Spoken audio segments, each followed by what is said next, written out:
One second. One second. Oh, crap. Come on. Oh, crap. Come on.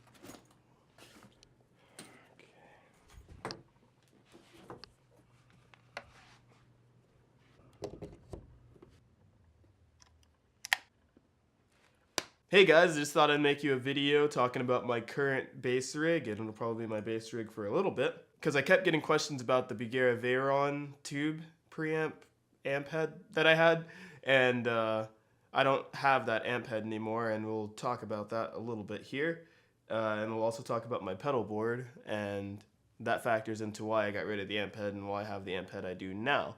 So, let's get into it.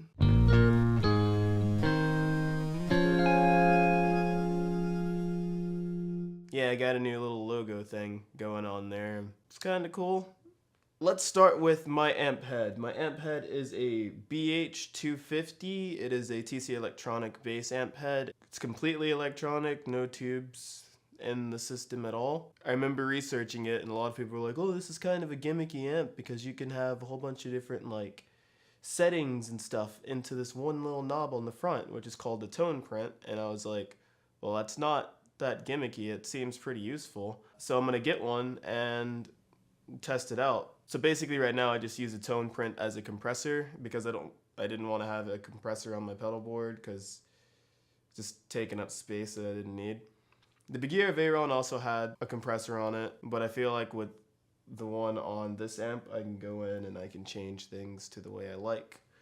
Also, there's a whole bunch of presets on the internet that I can just go in and I can choose a preset and it'll be really cool because there's a whole bunch of people uploading stuff and things like that. But moving on from that, let's take a look at my pedal board. On this pedal board we have my Sonic Stomp, which is by, whoa, that was way too close, which is by BBE. It's pretty much always on. It just cleans up everything in the signal path. I have a TC Electronic Hall of Fame. I'll show you why I have that. I just got this Obscura by Digitech. It's a delay pedal. I have a synth wah for grabbing people's attention when they're not paying attention during the live show. And I got this Micro Tubes by Dark Glass Electronics. And love those guys. Make good stuff and they're cool people. So let's talk a little bit about the overall pedal board here. With everyone who's been asking me about the Bugera and why I got rid of it, it's because with that Sonic Stomp pedal, I think it was that one specifically, with the settings that I like on it, it was pushing the amp too hard and I can never get like just a good clean sound. Like now I can get like a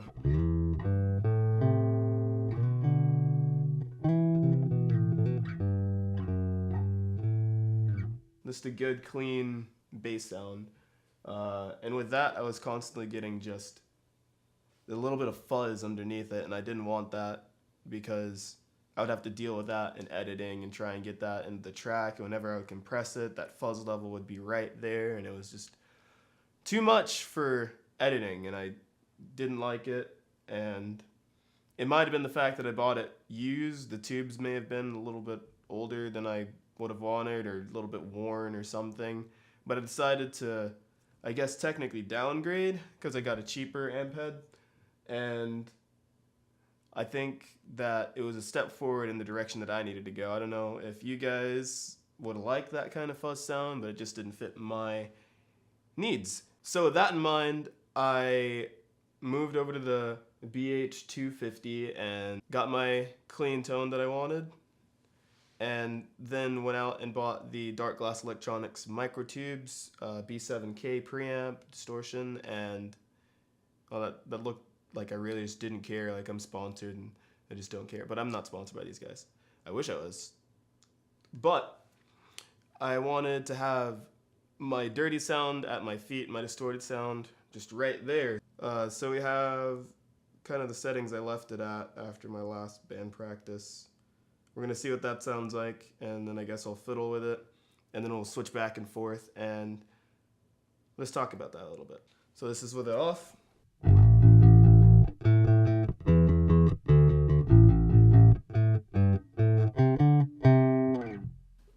we're getting good levels. Just have to always check that. So I'll switch it on now.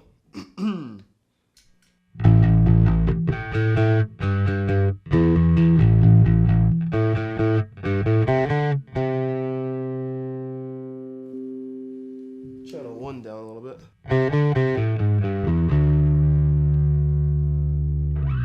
This is actually the pedal that's really responsible for the tone on my Soilipsis bass playthrough.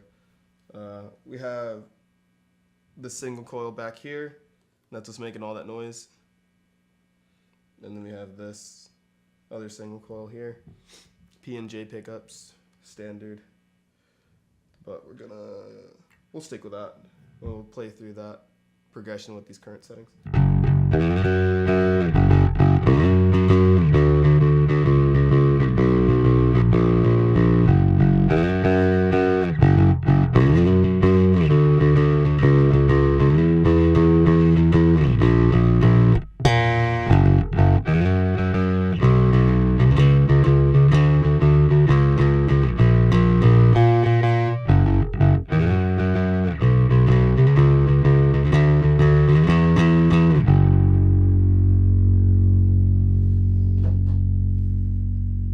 Whoa, something just fell. So I'm not 100% on what just fell.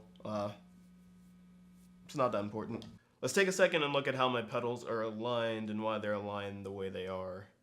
As we saw a second ago, we have the distortion. The black cable is from my bass and the blue cable is to the amplifier. We have my distortion and preamp. We have the synth wah, the delay, the Hall of Fame, and the sonic stump, which is always on. So, the idea here is I wanted the clean and dirty right there, and whatever effects come after that would hold that. So if it was delay, it would hold on to that dirty sound and not just relay into a dirty sound to where all the, I don't know, the idea there is just take the actual tone that I want to choose and have it repeat or have it, you know, in a space and then clean it up. And this is my gimmick pedal. I feel like everyone should have their gimmick pedal. The Obscura is my newest pedal. I bought it for my guitar, but it's kind of fun on bass. I haven't really gotten a chance to use it live yet. I have, but I haven't really just truly experimented with it. The Hall of Fame is made it on one of my other band tracks, which is called Ivy, and I guess I'll play you a bass part from there, and I guess I'll throw in some delay, just for added effect.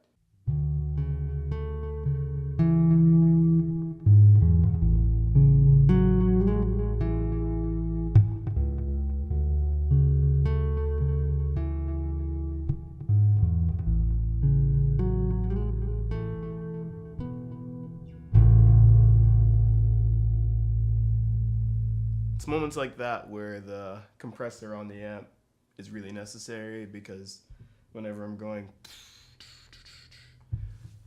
it's just never naturally level. But yeah, sections like that. Uh-oh. Everything's going wrong. Stay on, please. Yeah, so it's sections like that I'll use the reverb. It kind of catches people off guard. I feel like a lot of people don't, when they go to like a live show, they don't expect for the bassist to be like messing around with the pedal board and being all weird. Forgot to mention that my pedal board's ugly. Yeah, I built it myself. Eventually I'm probably gonna go out and buy one, but this is doing what I needed to do, and it's really made out of strong wood, so it's not gonna break anytime soon. So I mean, it's doing its job. So that was the reverb and the delay. Let me show you guys that synth wall pedal that you saw earlier. It's the green one. I'll show it to you now. You can see it. That's cool. Now that you've seen it, let's hear it. Sometimes I use this in series with the Hall of Fame for a good space. I think my roommate just got home.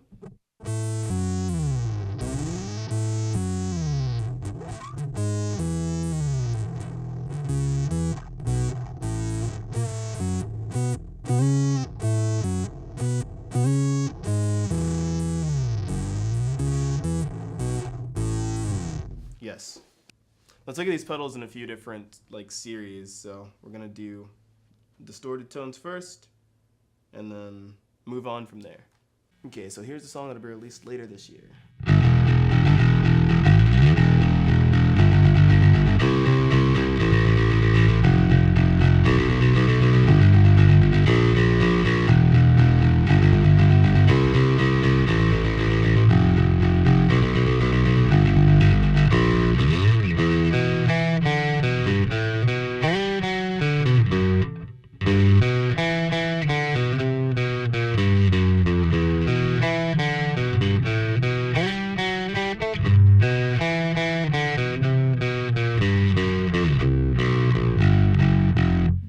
Okay, so yeah, I messed that up a lot, but there's that. You can get some really nice distorted tones out of that. If we dial in some reverb settings, I have my own little tone print. You've already heard these two together, but we'll fiddle with those just a little bit.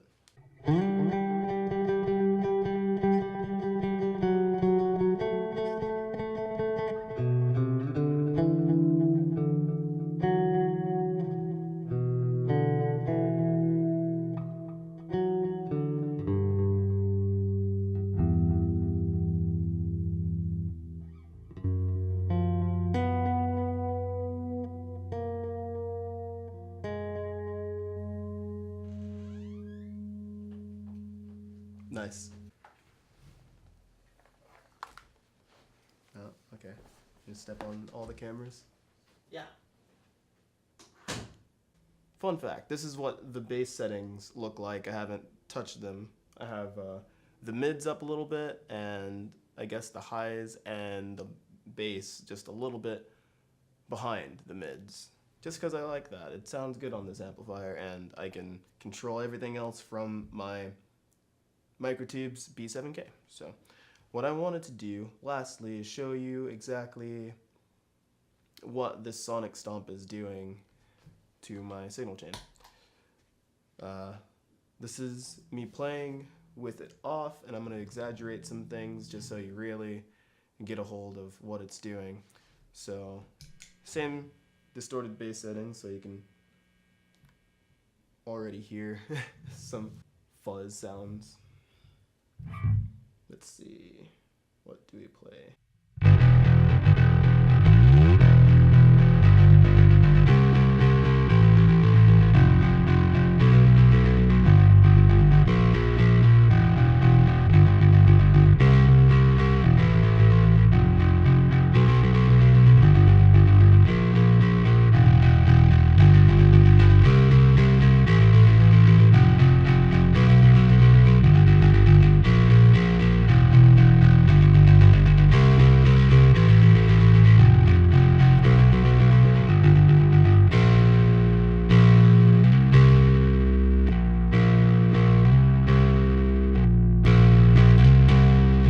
It adds this contour that makes the highs seem more aggressive and the lows seem more tamed, which is really cool. And you have these two knobs, the low contour and the process. And the process is the high, and the low contour is, of course, your sub-low frequencies.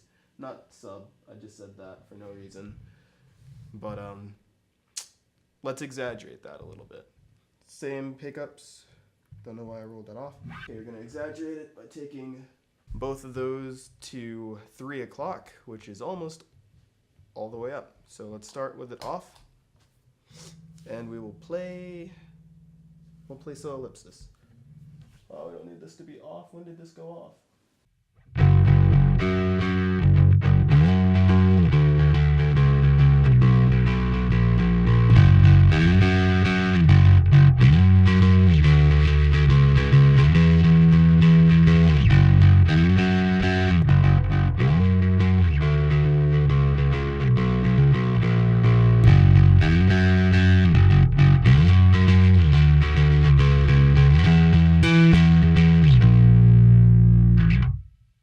And as you can assume, contouring like that's basically like an EQ, and when you turn those up more and more, you're going to get more volume. And that is my bass rig as of now. I don't think I'll be changing things for a while, and hope you enjoyed this video. If you did, let me know. If you have any questions, let me know about any of these pedals or the amp head. I'm still using the same cabinet because it's a good cabinet and it's good and loud, and it's loud enough to help me combat a really loud drummer. And I've played with like 3 different drummers. My neighbor is just standing outside. I feel like he's been out there for a long time. Thanks for watching, guys.